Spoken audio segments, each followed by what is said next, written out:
बंधुओं एवं श्रद्धाशील बहन,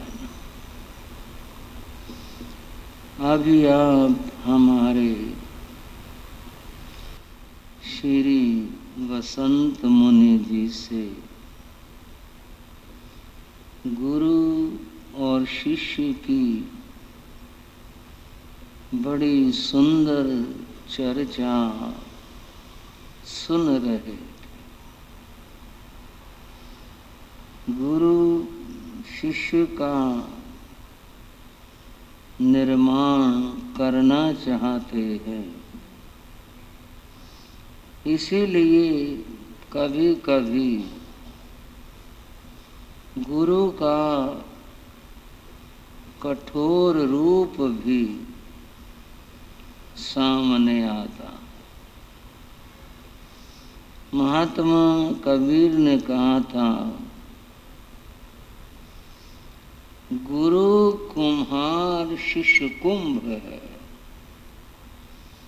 गुरु कुम्हार की तरह से है और शिष्य घड़े की तरह से है। गुरु कुम्हार शिष्य कुंभ है, घड़ घड़ काढ़े खोट। कुम्हार घड़े के ऊपर चोट मारता है, चोट मारते आवाज भी होती है। वो किस लिए मारता है? उसका खोट टेढ़ापन दूर करने के लिए। लेकिन कुम्हार का मारना उस घड़े को निर्माण करता है। और कैसे करता है? गुरु कुम्हार शिष्य कुंभ है, घड़ घड़ काढ़े खोट। वह मारता है, अंदर अपना एक हाथ रखता है। ऊपर से बाहर से वो चोट मारता है, अंदर हाथ रखता है। अंदर भीतर सहार दे, ऊपर मारे चोट। चोट मारता दिखाई देता है, परंतु एक हाथ उसके भीतर होता है जो उसको टूटने से बचाता। गुरु और शिष्य की अद्भुत बात है, अद्भुत महिमा है।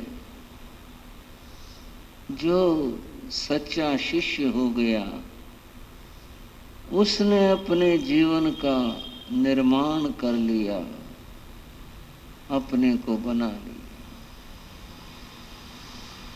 बंधुओं, गुरु और शिष्य की परंपरा के आदि में हम चलते हैं। इस युग में कब कहाँ गुरु शिष्य की परंपरा शुरू हो। अगर कोई ये कहे आदि गुरु कौन हुआ, तो आप के ख्यालों में आ ही गया होगा। फिर भी अपने शब्दों में कहूं तो आदि गुरु तो ऋषभ देव है। सबसे पहले सबसे आदि वही है। उन्होंने ही संसार को ज्ञान दिया और जिसको ज्ञान दिया वह शिष्य उनके जीवन का निर्माण किया। गुरु बनने के लिए भी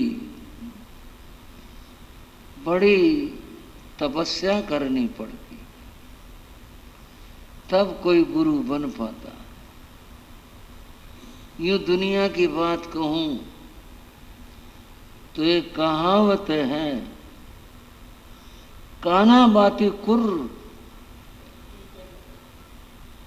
गांव में बच्चे लोग आपस में कान में कहते, एक बात सुनाऊं, और वो अपना कान कर देता, जोर से कुर्र करते ना तो एकदम से यूं होता, काना बाती कुर्र, तू चेला मैं गुर, तू मेरा चेला और मैं तेरा गुरु हूं। रुपया नारियल धर, तू डूब चाहे तिर, तेरा मेरे को ठेका नहीं। चाहे डूबो चाहे तैरो चाहे पार हो, अपने को मतलब दक्षिणा से। ऐसे व्यक्ति गुरु नहीं, गुरु के नाम पर धोखा होते। सच्चा गुरु तो वह है तिन्नाणं तारियाणं, जो स्वयं भी भव सागर को पार करते तैरते हैं और शरण में आने वाले को भी पार करते हैं, वे सच्चे गुरु होते। मैं भी कह रहा था, गुरु होना, सच्चा गुरु होना सहज और आसान बात नहीं। इसके लिए तपस्या करनी होती है। और कैसे तपस्या की बात प्रसिद्ध है जो मैं कह रहा हूं।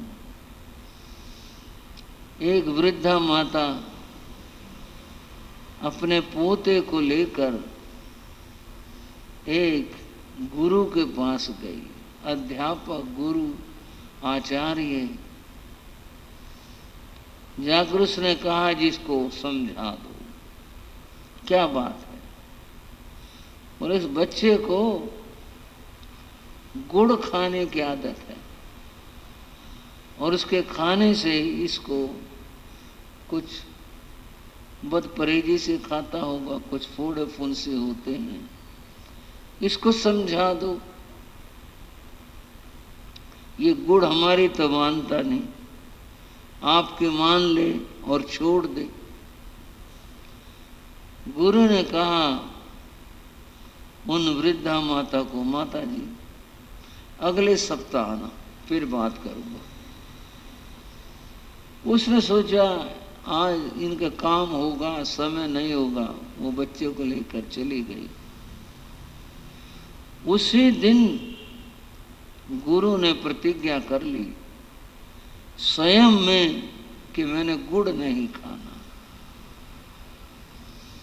सप्ताह भर के बाद वो वृद्धा माता अपने पोते को लेकर आई। जैसे आई, गुरु ने बच्चे को पुचकार कहा, बेटा गुड़ नहीं खाना, गुड़ खाने से ये सब हो जाती है, ध्यान रखना, आगे से गुड़ नहीं खाना। और बच्चा बोला नहीं खाऊंगा। उन गुरु ने कहा, मैंने कह दिया अभी खाएगा नहीं। जाते समय वृद्धा माता ने एक सवाल किया उनसे, गुरु से, कि बस इतनी सी बात थी। मैं तो सोचती थी आप पता नहीं क्या बैठा के समझाओगे, पढ़ाओगे। ये बात तो आप उस दिन भी कह देते, मैंने इतने दिन इंतजार किए, मैं दोबारा आई, ये तो आप उस दिन भी कह देते। गुरु ने कहा, माता जी कह तो देता मैं, लेकिन उस दिन इसके ऊपर प्रभाव नहीं होता, असर नहीं होता। बोली कैसे?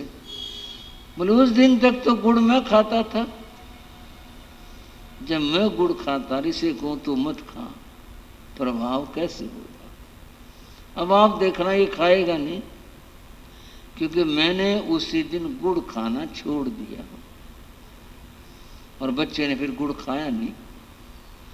बंधुओं, इस बात का सार क्या निकला कि गुरु होने के लिए स्वयं में तैयारी करनी पड़ती है, त्याग करना पड़ता है, तभी कोई सच्चा गुरु बन पाता है।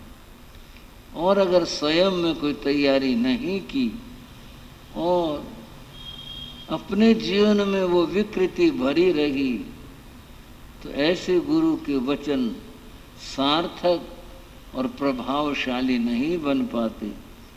उन्हीं के बनते हैं जिनके अपने जीवन में त्याग होता है।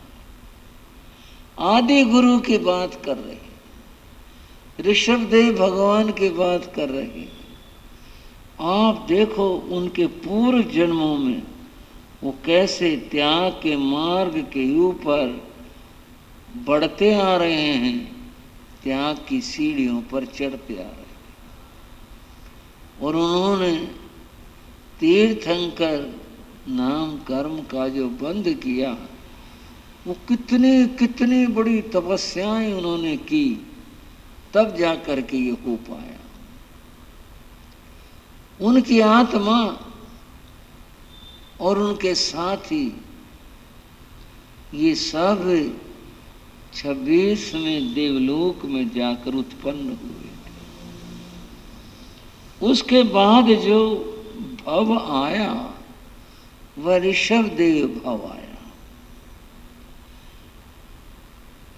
कोई भी कार्य हो उसकी भूमिका बनती है या बनाई जाती है। जब भूमिका ठीक होती है, बनती है या बनाई जाती है, तभी कार्य होता है। उस समय इस धरा पर, इस पृथ्वी पर क्या स्थिति थी, यह थोड़ा सा जान लें। भाई यहाँ दुनिया में, संसार में क्या हालात थे, क्या स्थिति थी। अब ये जानने के लिए सबसे पहले समय काल का सहारा लेना पड़ता है। आप सहज में लें। कोई बात मुझे कहनी है, आपको कहनी है, तो क्या कहें? 10 साल पुरानी बात है, आपने ये 10 साल और पुराना क्यों लगाया? आपने ये, मैंने सीधे सीधे बात क्यों नहीं कर दी? क्योंकि घटना जो भी घटेगी वह काल के अंतर्गत घटेगी। काल से बाहर कोई घटना होती ही नहीं। तो पहले काल की बात की जाती। इतिहास क्या चीज है? काल का विवरण है, और तो इतिहास कुछ नहीं है। जब कहते हैं 500 साल पुरानी बात है, और 500 साल बाद बताओ ना, बात कहाँ से बताएं? वो तो बताना पड़ेगा ना, कब घटी, कैसे घटी, क्या स्थिति थी, ये आवश्यक है। इसे हम कहते हैं बंधु, काल चक्र का बोध होना, ज्ञान होना। जैन धर्म में सृष्टि के कुल 6 तत्व माने हैं। सृष्टि में कुल 6 तत्व हैं। विज्ञान के अनुसार जो ये सृष्टि है, दुनिया है, जो कुछ भी है, जीव जंतु, पेड़ पौधे, मिट्टी, पानी, हवा, जो भी कुछ है, यह संसार में जो कुछ है, ये कुल 192 तत्व हैं विज्ञान के अनुसार। उन सब के आपस में संगठन से, मेल से ये वस्तुएं बनी। अब ये बात जो विज्ञान पठित भाई हैं या पढ़ने वाले हैं, वो इस बात को समझते हैं। उदाहरण के लिए जैसे पानी को लें, पानी का विज्ञान ने एक फार्मूला बताया, और वो यह बताया H2O, ये पानी का फार्मूला है। पानी ऐसे बना। कैसे पानी बना? हाइड्रोजन 2 भाग, ऑक्सीजन 1 भाग, इनके परस्पर मिल जाने से पानी एक द्रव वस्तु जो है वो बनी। परंतु पानी मूल द्रव्य नहीं है, वो बना हुआ। मूल द्रव्य जो है विज्ञान के अनुसार वो 192 हैं तत्व, उनमें ये गैसेस हैं, गैस इनका आपस में मिलना, इससे ही चीज़ें बनती हैं। मिट्टी का भी ऐसे फार्मूला है, ऐसी और चीज़ों के फार्मूले हैं, इनसे ये सब चीज़ें बनती हैं। पहले ये संख्या 192 थी, अब 200 से ज़्यादा मानी जाती है। ये इतनी चीज़ों से सृष्टि बनी है। जैन धर्म के अंदर बंधुओं कुल 6 द्रव्य हैं, उनसे ये सारी सृष्टि उनसे बनी हुई है। वो किससे बने? 6 द्रव्य। वो जो 6 द्रव्य हैं वो अनादि और अनंत हैं, वो हमेशा से थे, हैं और हमेशा रहेंगे, वो ऐसे रहेंगे। उनका ही कम ज़्यादा होना, मिलना, बिछुड़ना होना, वो सब उनसे ही होता, उसमें घटित होता है। बद्ध हो ये विषय होगा तो भिन्न। बस इतनी बात थोड़ी सी बता दूं कि वो द्रव्य हैं धर्मास्तिकाएं, अधर्मास्तिकाएं। सबसे पहले सृष्टि में गति है, गति ना हो तो सब कुछ जड़ और शून्य हो जाए। सबसे पहले गति है। दूसरी है स्थिति, अधर्मास्तिका है, ठहराव, ठहरना। अगर ये ना हो कोई चीज होगी नहीं, सारे बिखर जाएंगे। क्योंकि गति तो चारों ने 10 दिशाओं में होती है, ऊपर भी नीचे, कोई चीज बनेगी नहीं। एक ढीला है, उसका जर्रा जर्रा उड़ जाएगा, ढीला ही नहीं बनेगा, कुछ बनेगी नहीं।